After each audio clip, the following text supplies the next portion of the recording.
John 15:4 is a fun sentence to translate. It's a little challenging in terms of structure, but it's not hard at all.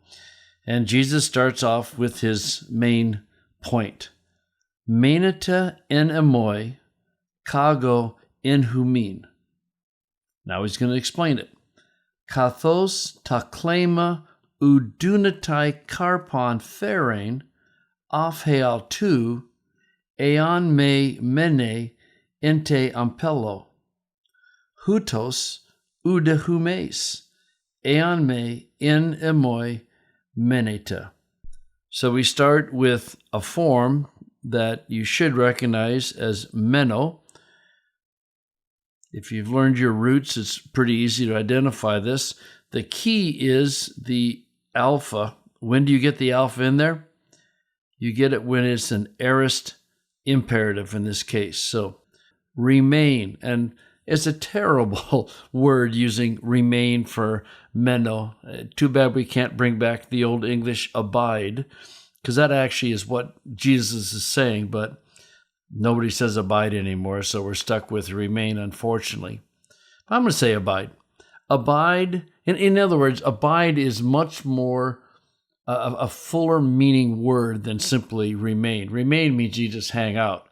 Abide is more active participation. But anyway, you can talk about that in class. Abide in me, and I in you all. So the abiding, the connection goes both directions. Now here's why this is so important. Just as the branch is not able to bear fruit by itself, you have this initial breathing mark and vowel. So apa goes to op, goes to off with an elision mark. So not able to bear fruit by itself, and then aeon me, unless, of course, now you start expecting subjunctives, right, because of aeon. Unless it remain, so third singular subjunctive, right, in the branch. So obviously a branch has been cut off, isn't going to be able to bear any fruit. We've already talked about that a few verses back. In the same way, neither you, and it's interesting, we'll see this in the phrasing, but something's left out that's parallel from the first half. So also neither are you something unless you remain in me. Okay? Now, in order to get the phrasing on the screen, I have to shrink the text some, but that's okay. So, remain in me and I in you. There's your main sentence, right? The rest is an explanation of why that's true. And what we need to do here is that kathos is going to be parallel with something else, kind of acting as a connector. So I want to put that out there. So it's just as the branch is not able to bear fruit, and I wouldn't have to do this, but I think I'm going to. It's talking about bearing fruit by itself. The reason I did that is that you have this phrase, unless it remains in the vine, and they're kind of parallel. They're both having to do with bearing fruit.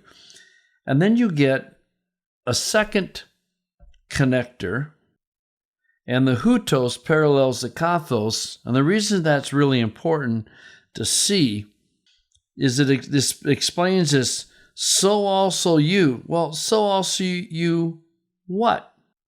And then this gets tabbed out. Now, I wanted to do that because I wanted you to see that this phrase and this phrase are parallel to each other, right? Unless it remains attached to the vine, unless you remain in me. Okay, so you can see the parallelism, right? You've got the same opening idiom.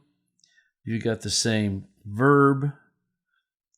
You have the same preposition. So what's parallel is the vine and then Jesus. But the other reason I wanted you to see this is that kathos and hutos are acting as the big indicators of the structure. And so what this tells you is that here you have this phrase, which is parallel with this phrase.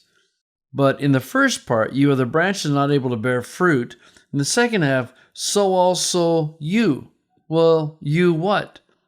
Are not able to bear fruit, which is then assumed in this second half. Understand that in Greek, when you have parallel structures, there's often going to be stuff in the first half that's not repeated in the second half. We do the same thing in English. It just feels a little more natural to us. So the full thought of the verse is, remain in me and I in you. Why? Well, because just as the branch is not able to bear fruit, can't bear fruit by itself, can't bear fruit unless it remains in the vine, in the same way, neither are you able to bear fruit unless you remain in me. So it's a fun sentence to phrase, and it kind of explains what's going on.